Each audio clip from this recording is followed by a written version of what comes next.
And give it a minute or so, see if anybody jumps in.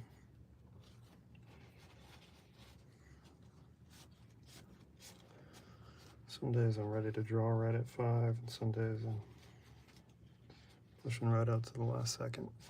And it's one of those days. It's a little warmer in San Francisco today. I feel like it makes everyone move slower.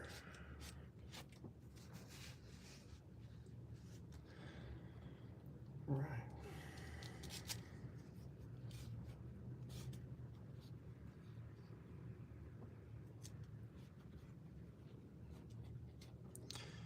Let's go ahead and start.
Thank you.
This is the trickier portion of the portrait because he is actually at a slight angle, even though it's hard to tell from one side. So I'm going back into rough sketching.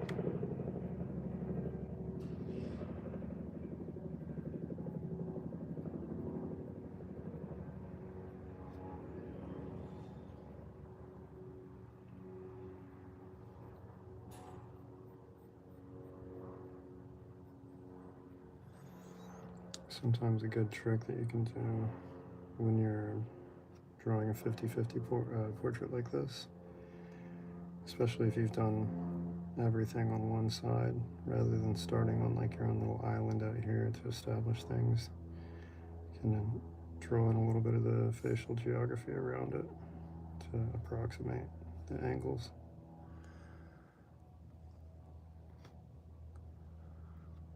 Thanks, Alan. Thank you, E.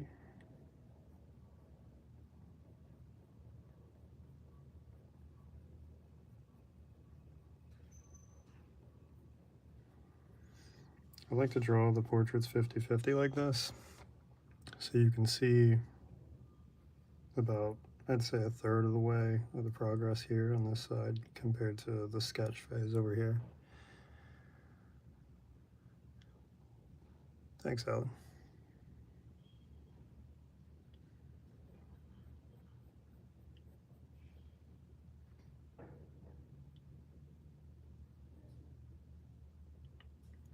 I mentioned this yesterday. It's a tricky portrait for a few reasons. Usually my favorite part of these things is getting the eyes photo accurate, and he is squinting really hard,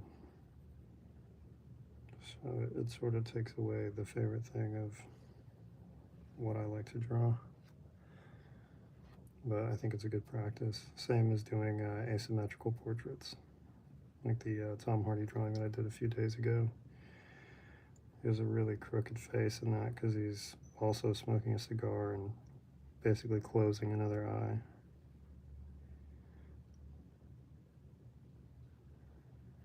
So I think the tendency when you're drawing these is to try to make them both symmetrical, but nobody's face is symmetrical.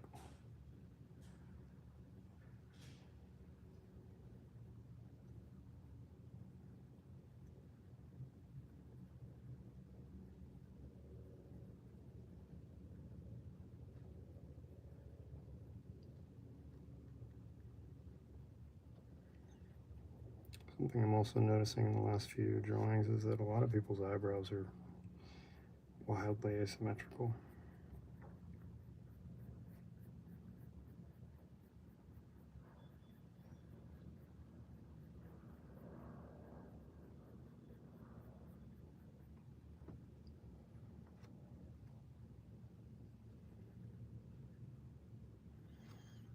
So the trickier thing here, there is no upper eyelid line because he's squinting so hard.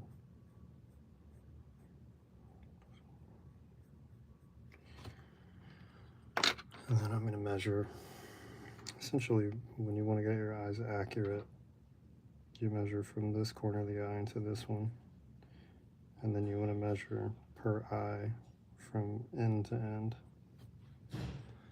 and it'll give you a little bit more of an accurate representation. But this one, like I said, is trickier because it is at an angle, so you just have to approximate that angle and adjust.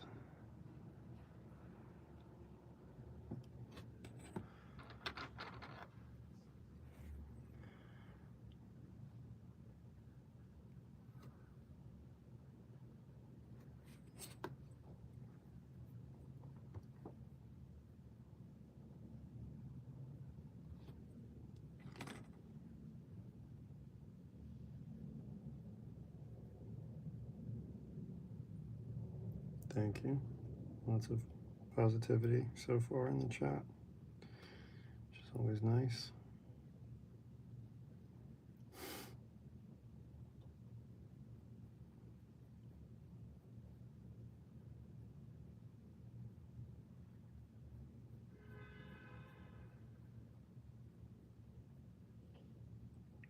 And then I think he even has less of it open up top.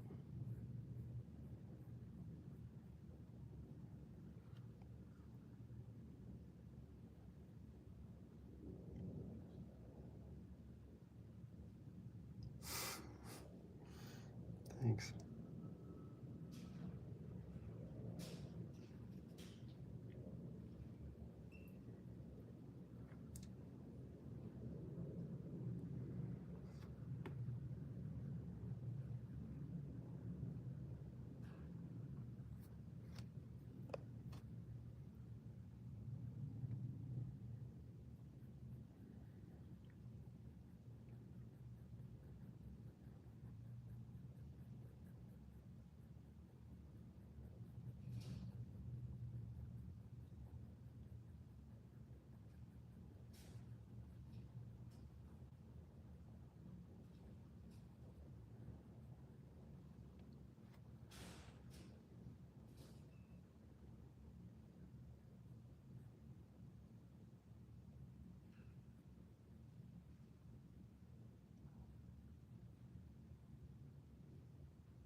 Don't want to jinx it, but so far it's a relatively quiet day. Usually there's a lot more noise from neighbors.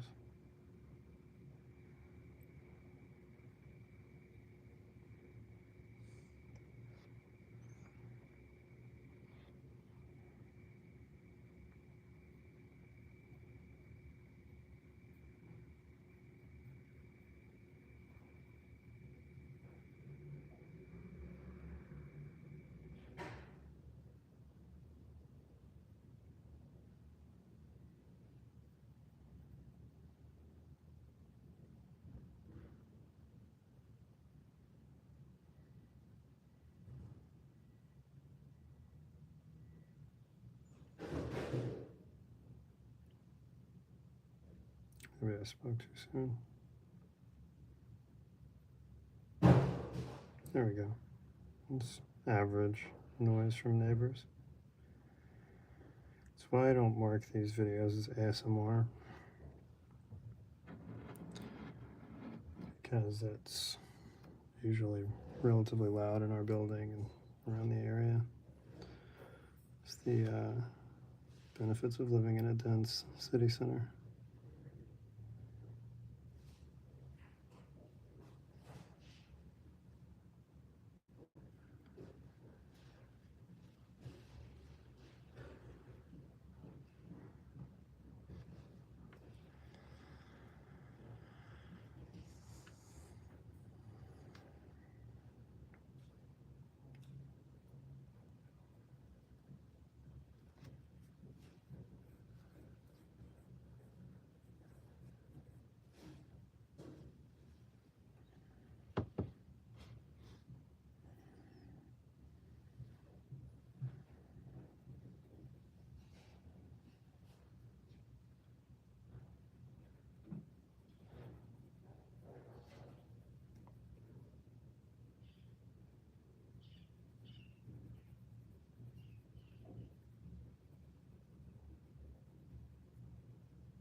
To do this, but I'm going to scoot him a little bit.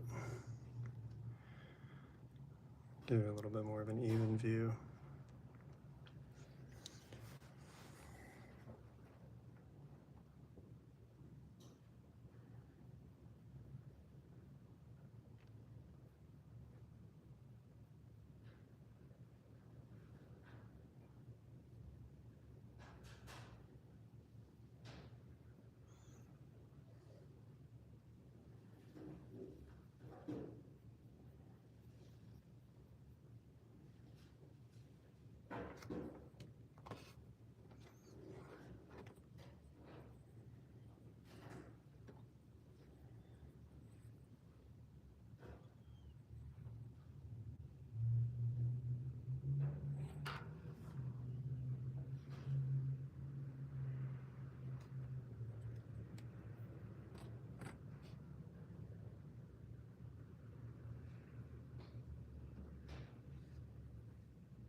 I mentioned this yesterday while I was drawing the left side of his face here.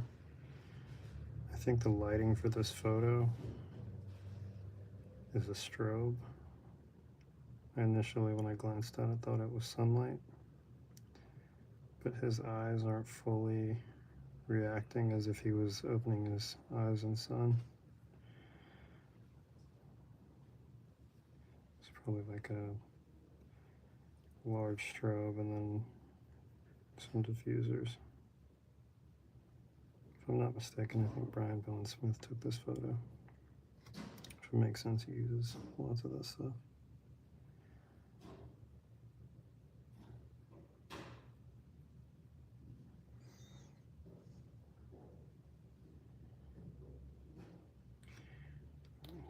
Dial that back just a touch before I go in.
This is really a part of the drawing that you really have to trust the process. If anyone's curious about how I feel at this stage of drawing, it's easy to get discouraged right around here, especially if you're looking at one unfinished eye. You just gotta keep working on it.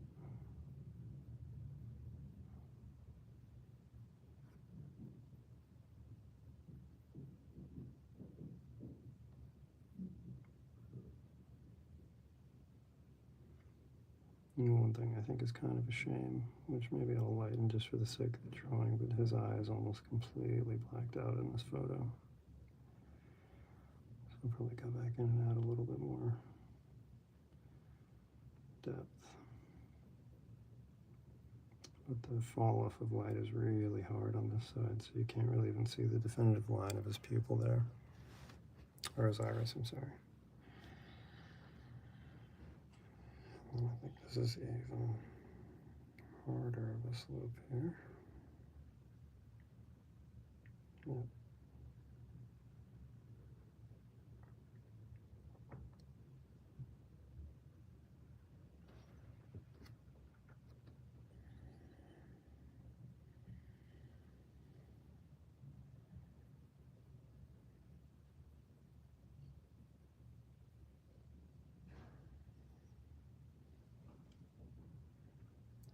Looks like the more I talk, the more people fall off, which either means they're bored or they don't want to hear me talk, or maybe there's a language barrier. But I'm just going to keep doing my thing. I guess if anyone's listening and wants to talk, they'll say something. Anybody got a favorite Brolin movie?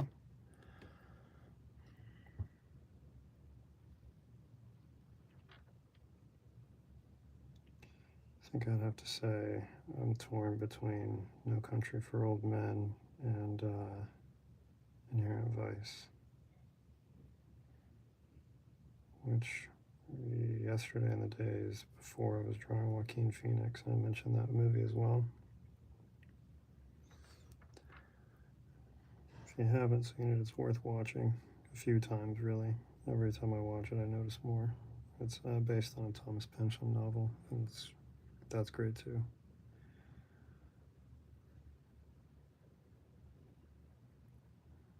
I don't think they could have cast anyone better though, because he plays, Brolin plays Bigfoot Bjornsson, a tough detective who moonlights as an actor.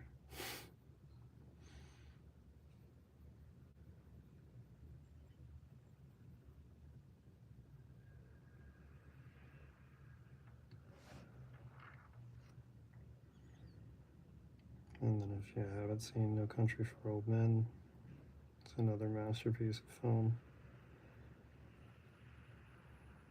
If it's new to you, don't look it up, just watch it. It's maybe one of his best roles, and then also Javier Bardem's all-time best. I'm old enough that I saw it in theaters.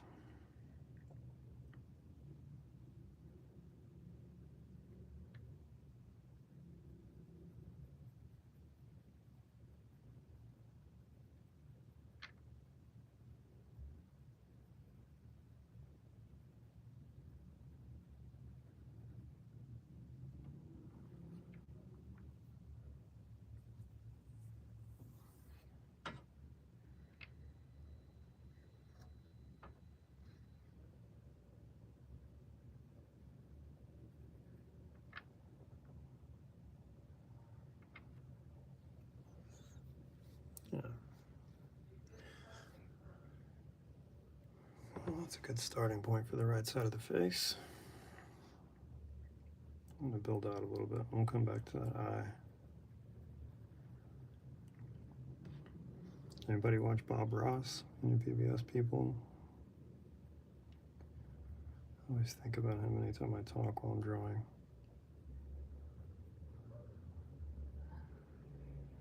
Not that we're remotely the same. I mean, we both do have a lot of denim shirts and beards, so similar.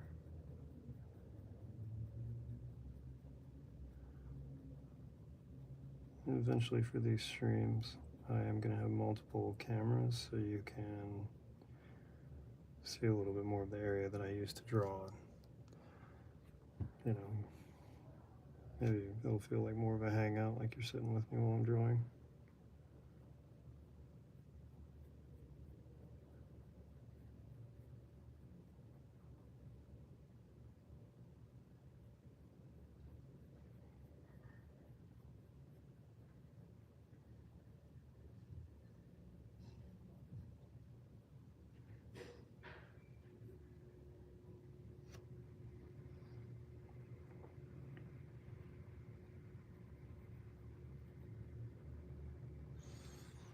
I was saying this yesterday, but this is the second guy I've drawn this week who's smoking a cigar.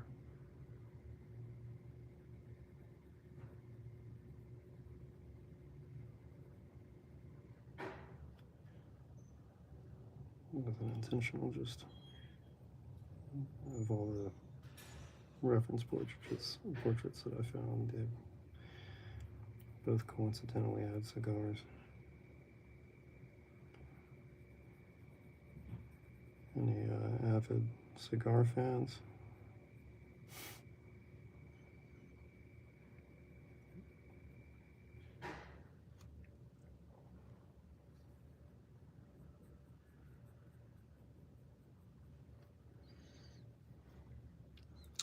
Okay, back to art talk for a second. Usually when I measure out from the edge of facial hair, lines in the face, or the corner of the mouth, you can use the eyes as a good map for that, especially since I start most of my drawings at the nose and build up into the eyes. Like I said, for this one, I started drawing the complete left side, so this is all still a sketch, and we're going to work on, you know, adding depth and pulling it off the page a little bit. But when you're measuring out, say, the full width of a mustache, a good reference point on the reference photo is to see where it lines up with parts of the eye. Most people's corner of their mouth is going to be somewhere inside the eye. whether it's from the edge, the center, or right here.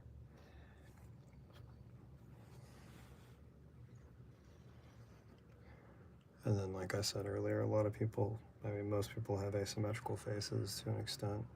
Some people do look, at first glance, more symmetrical, so you always want to do it on both sides, you know, on your reference photo. The other thing is that he's holding a cigar in his mouth.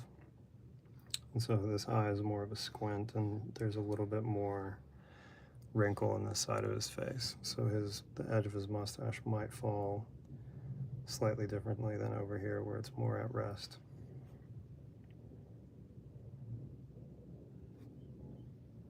In this case, I'll bring this up a little bit more.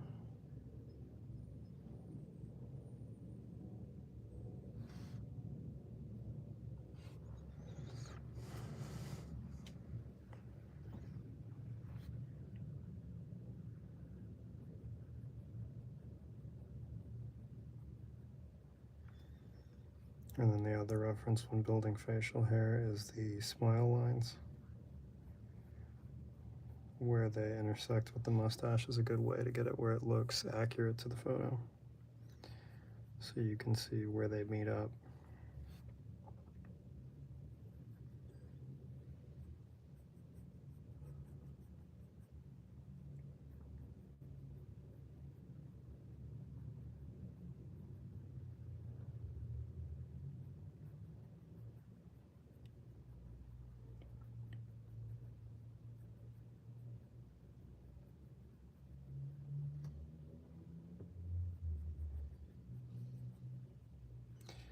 As far as drawing facial hair goes, I prefer drawing this style of a cut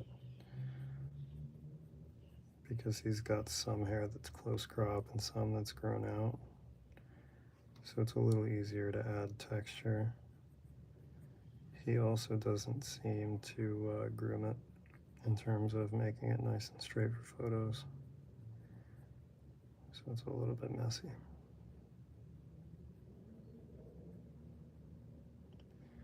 I prefer that. In most drawings, I think the most interesting parts are the little imperfections. Whether that's something you're copying from the reference photo or creating.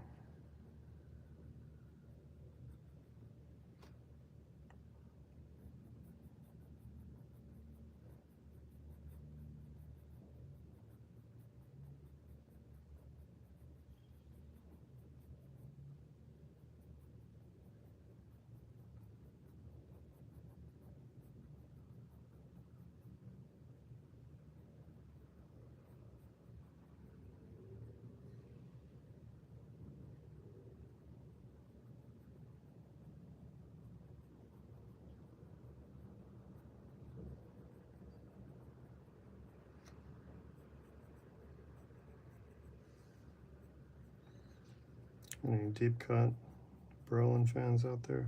Thrashing fans?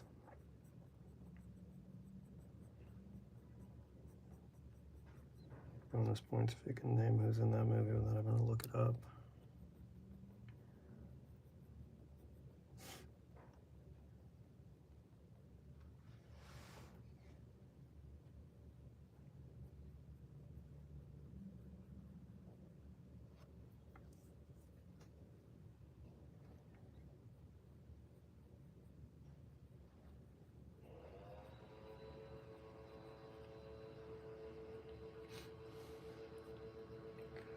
Maybe if people don't want me to talk about art, we can play What's That Noise? Blender, vacuum, industrial hair dryer,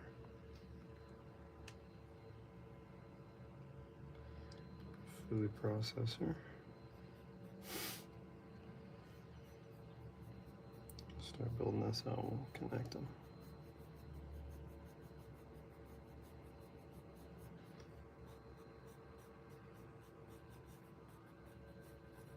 This is kind of what I mean, is that his beard down here, his goatee is all over the place. Makes it a little more fun to draw. You don't have to be so rigid with an overly groomed beard. I have a big beard, so I'm used to drawing these when I do self-portraits.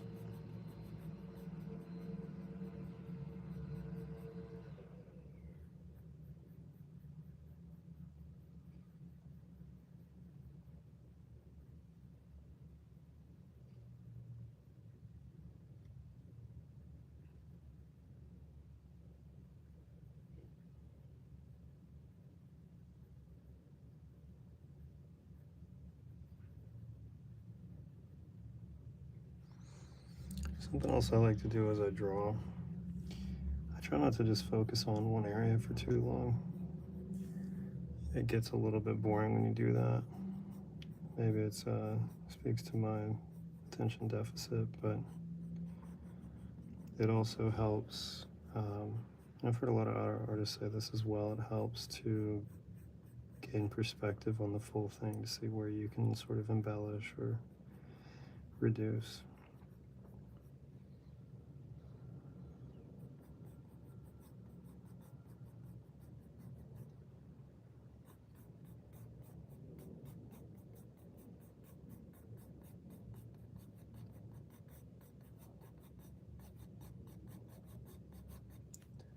And if you don't have the patience to sit around and watch a few hours of drawing every day, I time-lapse all of these when I'm finished, so you can see the entire process in about 10 seconds.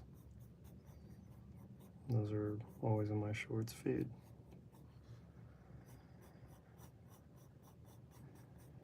So I think I may have overestimated yesterday. I think I've been doing this for 15 or 16 days today in a row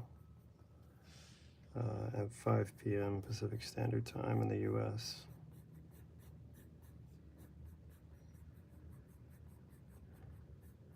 And not that anyone's asking right now, but I'm mainly just drawing like this so I can have a little bit more accountability for myself. I draw every day, no matter what, but I usually jump around different mediums, different styles. I paint a little bit. My goal right now is to just draw and pencil for as many days in a row as I can.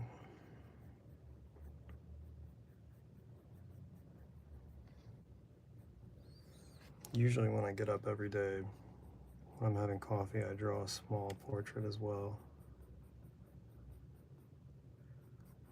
Sometimes two, depending on what the reference photo is, how detailed it is.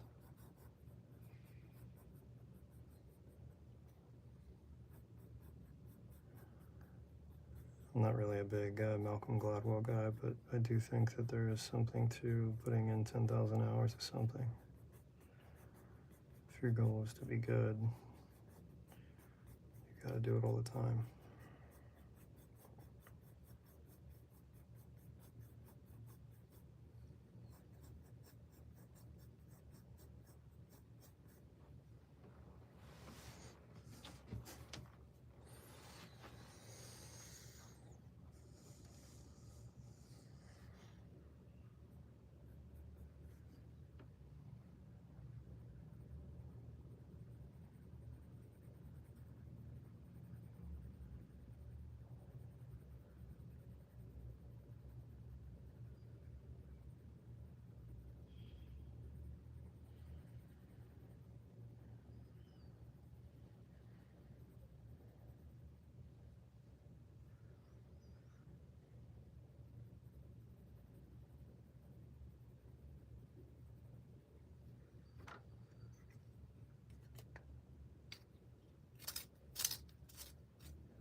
I feel a little sad every time I use this pencil sharpener.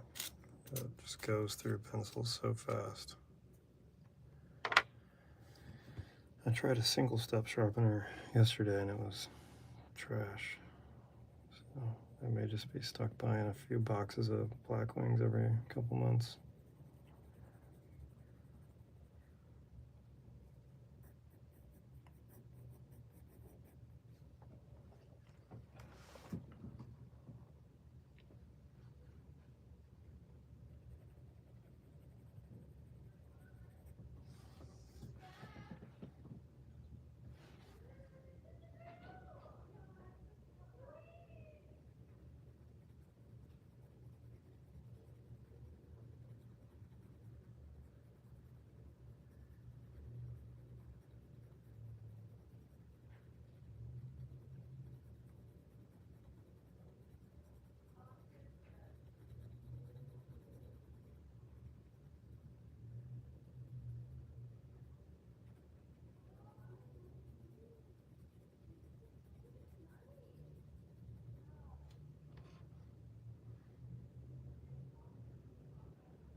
Curious where everyone's watching from.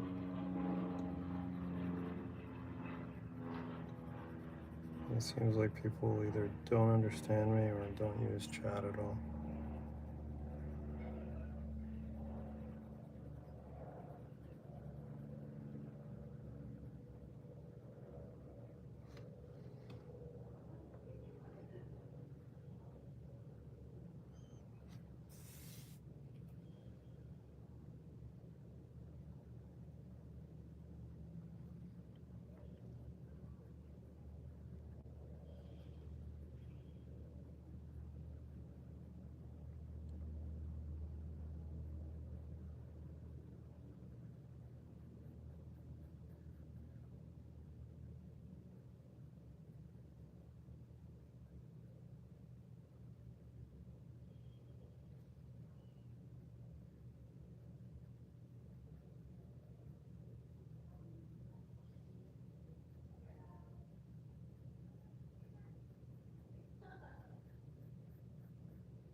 How's it going?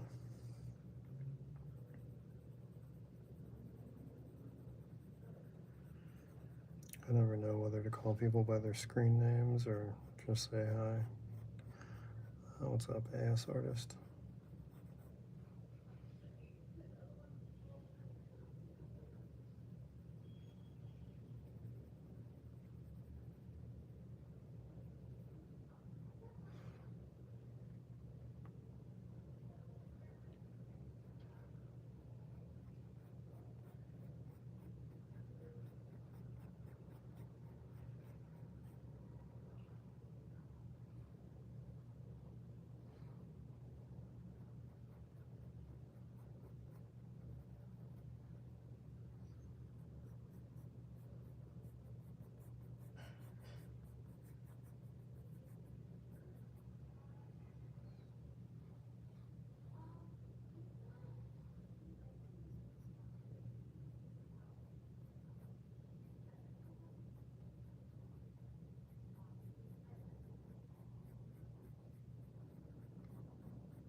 Thanks, Jaden.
And just so everyone knows, I don't have a moderator or a way to chat back, so I always just respond when I see him. Half of the time, as you can imagine, I'm looking down at what I'm drawing. Actually, I'm looking over at what I'm drawing, so I'm looking around my phone on its tripod. So I'm sure some artists can relate.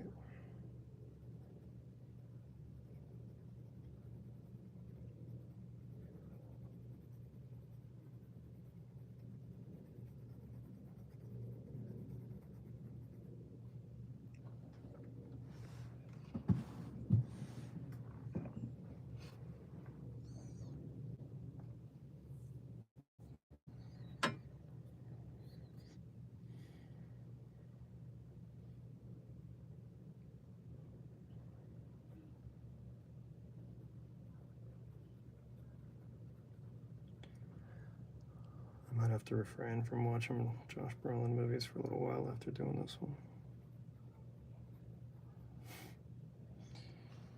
Never thought I'd look at this guy's face this much.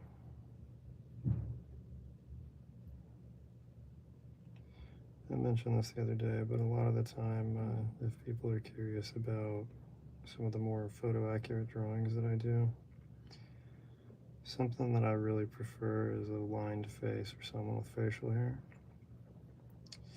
Gives you a lot of geography to work with, so you can really map out certain areas.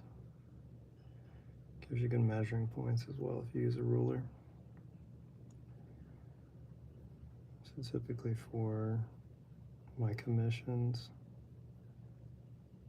people usually, the biggest struggle there is when I'm doing this, people send me really low res files. And I always ask if I can take the photo or if they can get a better one, which is tricky sometimes because people want it to be a surprise. But if you get a high res photo, especially with someone that's got some age in their face, nice way of putting it, a little life in their face, it just makes it a little bit more, I wouldn't say easy, but more fun for me.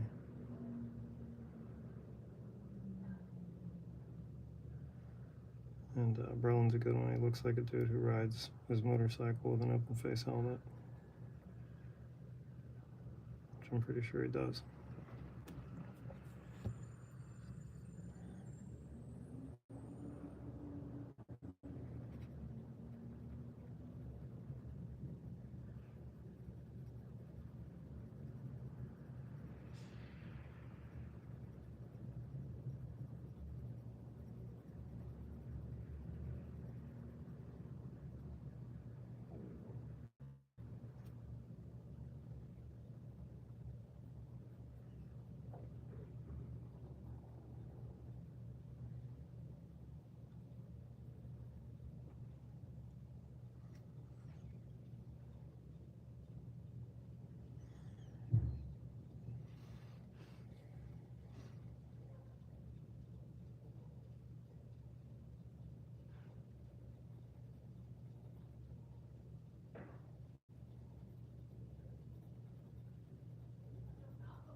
All right, before I take that any farther, I'm just going to use this and measure out, see if you can see it. So I use this for most of my photo accurate drawings. It's a small automotive ruler, so it's really thin. Easy to carry in a pocket notebook or with pens.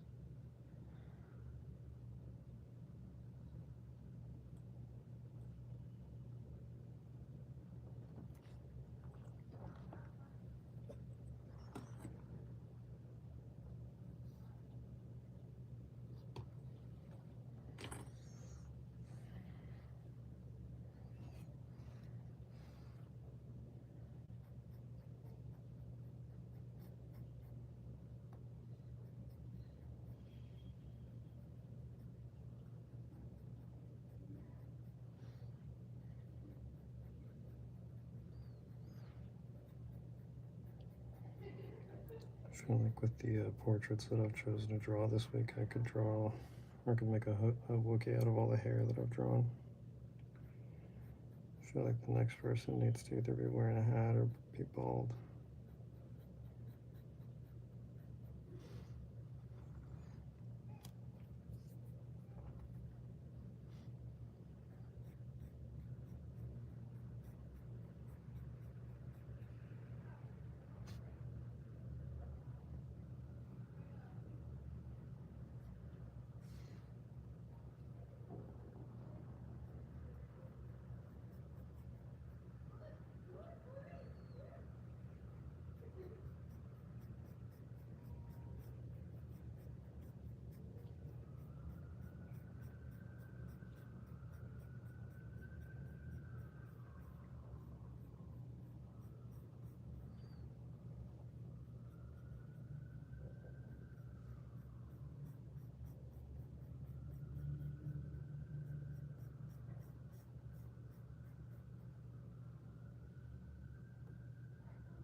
And like I mentioned earlier, his face is slightly tilted here, so there is a little bit of a downgrade as it goes to the right side, his left side. Which sometimes, if you're not mindful of that, it's easy to slip up and make it accidentally too symmetrical.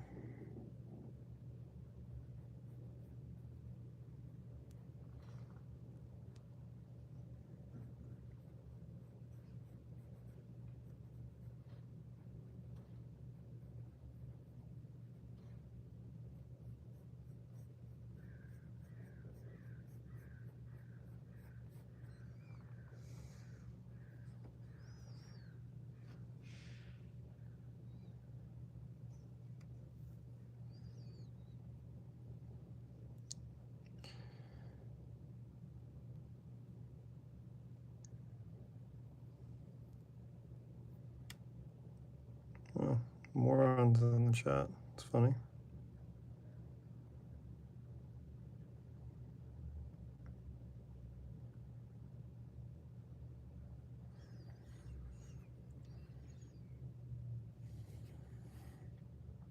I always wonder when people go around and add stupid stuff to chats, like how miserable their lives must be. I hope things pick up for you guys.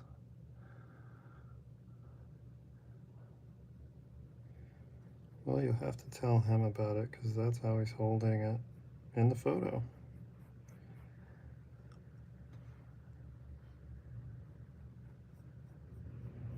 It is also funny when people offer unsolicited criticism, because it kind of outs you as not being an artist or having any knowledge. Reminds me of when Richard Dawkins stopped debating people unless they had the same qualifications as him.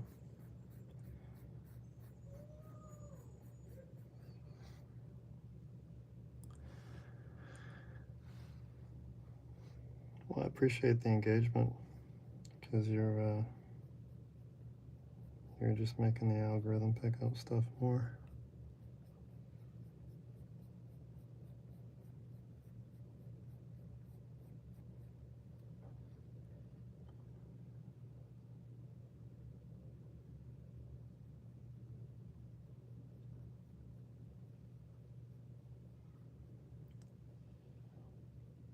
I imagine guys like that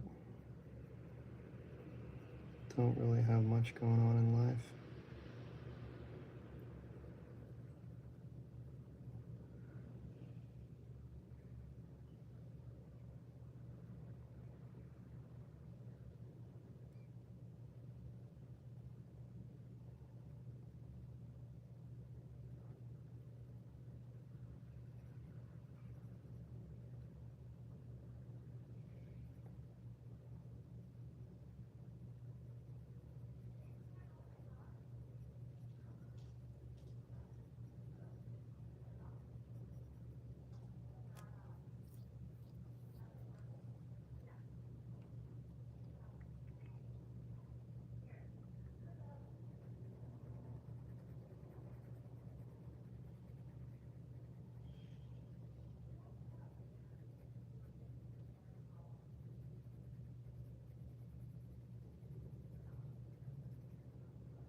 I mentioned this the other day while I was drawing that usually negativity spawns from insecurity.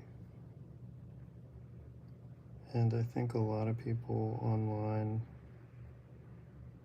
hide behind distance and never having like real life consequences. And guys from my generation have lived result-based lives. So adversity has just been part of it. So whatever you want to do there, that's fine by me. I hope that life gets better for you, man.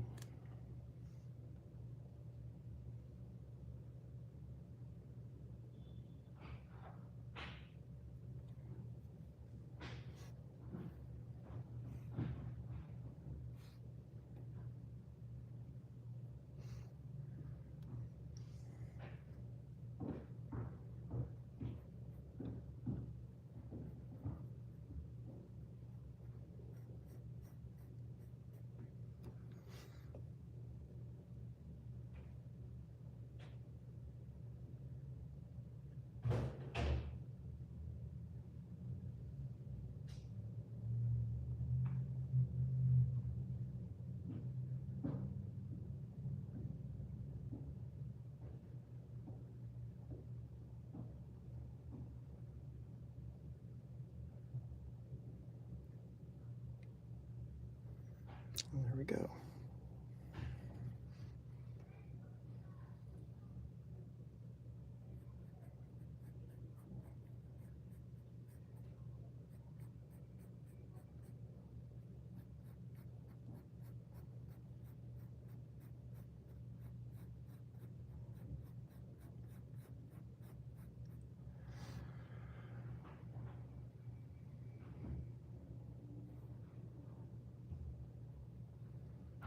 You're drawing hair like this.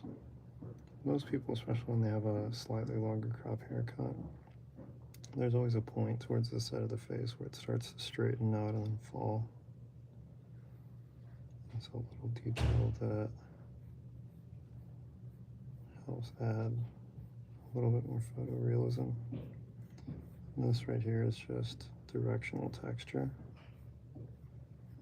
It's kind of like mapping out where I'm going to start adding all of the hair once I have a little more of his face done.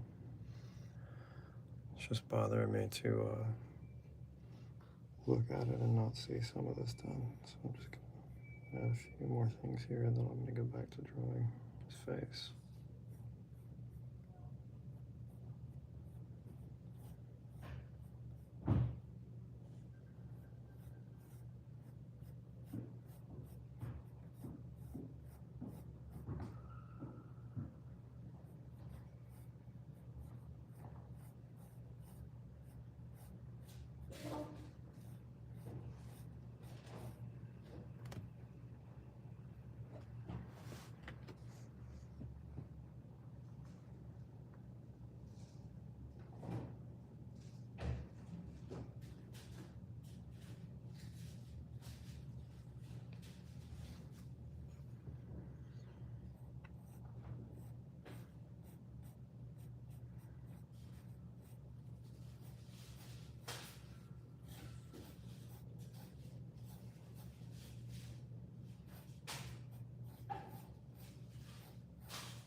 I muted those guys in the chat in case anybody wants to actually talk about art or anything that's not so pathetic.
So when I archive these videos, I don't have the chat archived.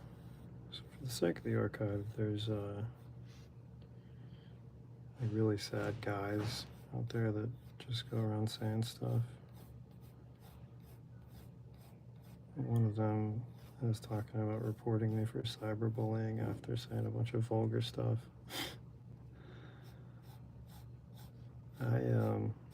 A lot of why I'm doing this, aside from just personal benefit of like drawing and having personal accountability for drawing, is showing my process. Because I also teach private lessons. And a lot of people get hung up on thinking they can't do something. And so if people want to take the time and draw along and go through the archive and figure it out and see how I do certain things and how rough it starts and where it ends up, that's really for them.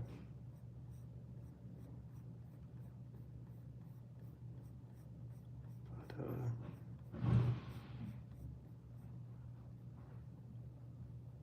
other than slightly derailing what I was talking about before, it's pretty hard to faze me with that kind of stuff.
almost to the favorite part of drawing where I can move the reference photo away and just draw like normal instead of looking back and forth.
I think it's worth mentioning, more for the sake of the archive, because anyone that would be going back to watch these is, I'm guessing, genuinely curious in the process of drawing.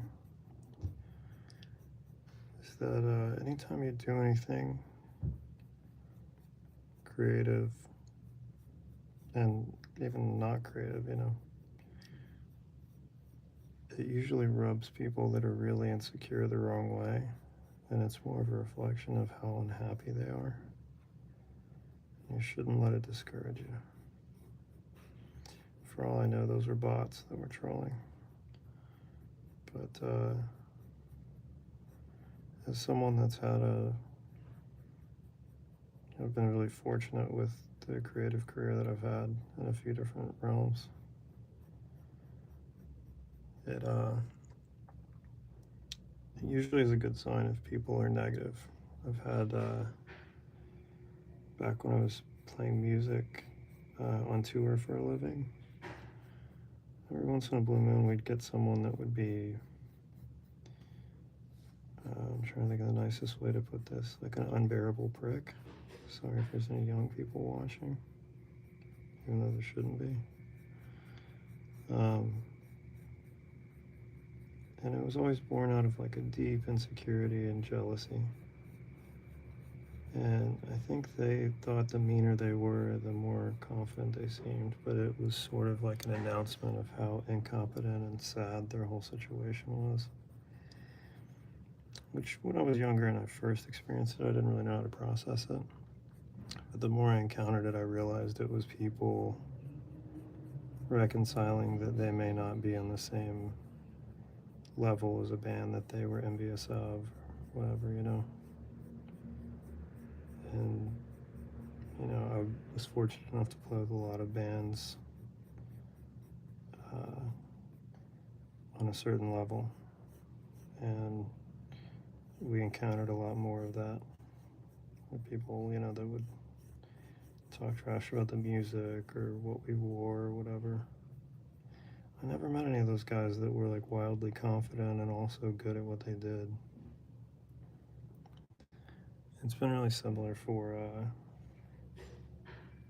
art and photography. Usually the people that are loudest about negativity have no accomplishments.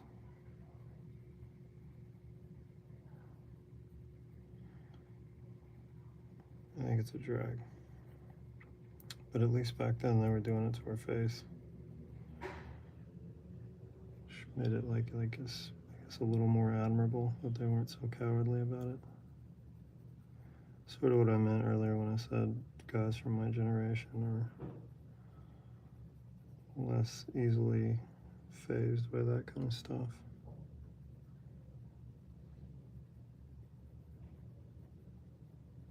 When I say guys, I'm talking about generally. I played with a lot of bands that had women that were wildly talented and super tough.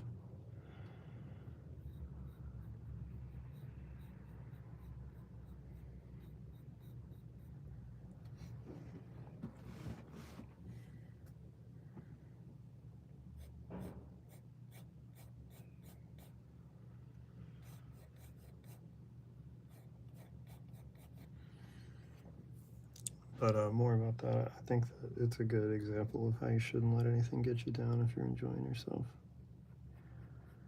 If it's not any detriment to other people, then keep doing that.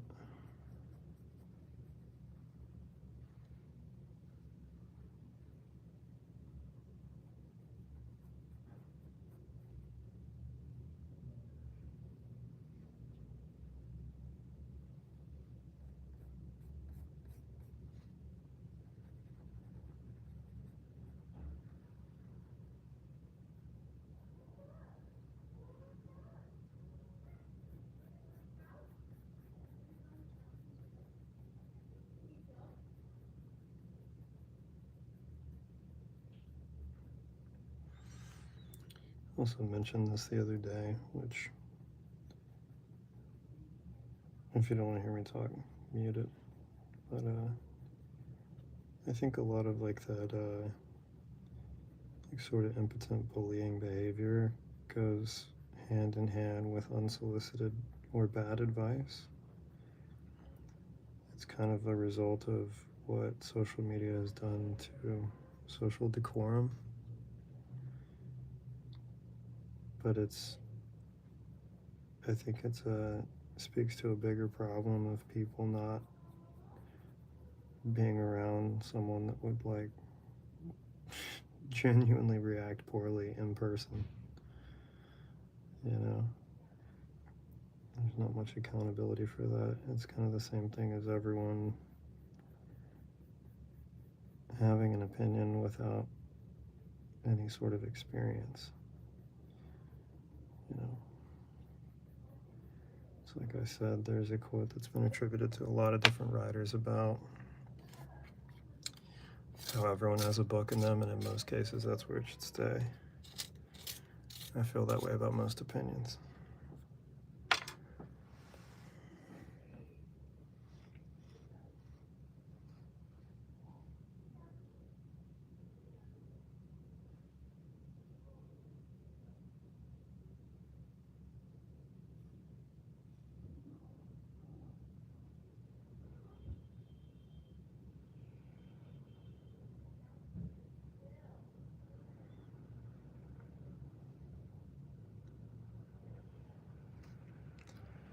Anyway, back to talking about art. When you're doing skin texture, I always recommend, unless your style is just cross-hatching or like a more rough cut shading, if you're emulating a high definition photo, small circles for texture will emulate pores a little bit better. This paper is 150 weight, and so it's a little bit too rough for how high def this photo references.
Okay.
So I'd say the only thing in this drawing in particular that I'm not going to aim for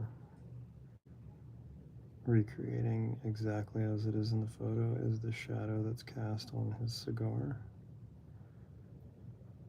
And mainly just because I'm pretty sure that it's actually cast from the fact that it's protruding, and so it's catching some of the blocking of a diffuser that they're using to reflect light onto his face. So there's a really hard contoured shadow across it that his face wouldn't protrude far enough to cast.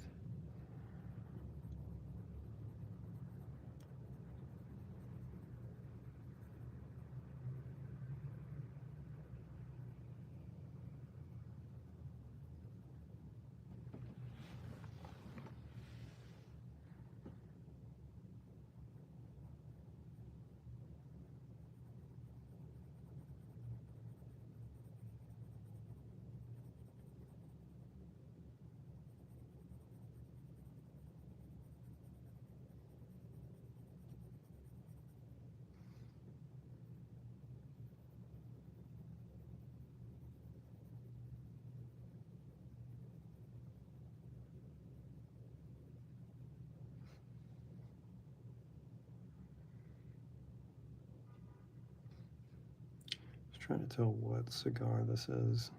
I mean, it's down to the nub, so there's no sleeve on it, but it looks like a Corona of some kind. It's definitely small medium. So a lot of the time you'd think these guys smoke really expensive cigars, but I'm pretty sure that this is Romeo and Julieta 1875, which, if I'm not mistaken, I think that the one that Tom Hardy had in his mouth from the drawing I did earlier in the week is a larger version of it, just from the look of them.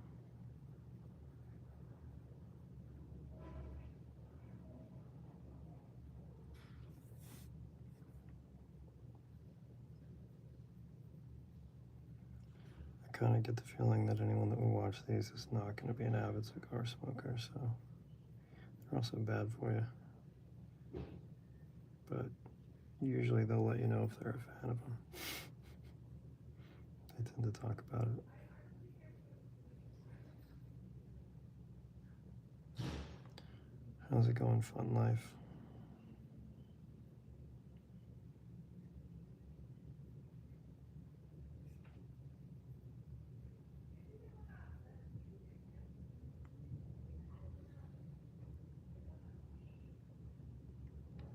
I don't understand what that means.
Seems like the only function of the chat so far is to occasionally hear from people I know or to get nonsensical stuff or trolls, so I may just turn it off for the rest of these videos. And if people have questions, you can always comment on the archived post.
So I'm going to call it a day here in a minute once I hit the hour and a half mark, because there's quite a bit more of texture I'm going to add to his face, and I'm going to spend some time on his hair, giving a little bit more of a realistic look to his beard. But I'll get this cigar to a stopping point here first. And I am live streaming drawing every day at 5 p.m. Pacific Standard Time. It's California, for anyone that's not familiar. 5 p.m. every day.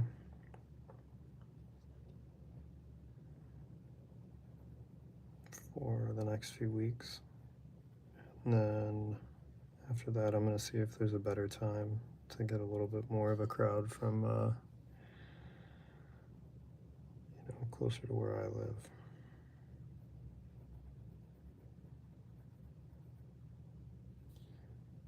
But I think today is day 15 of drawing every day in a row.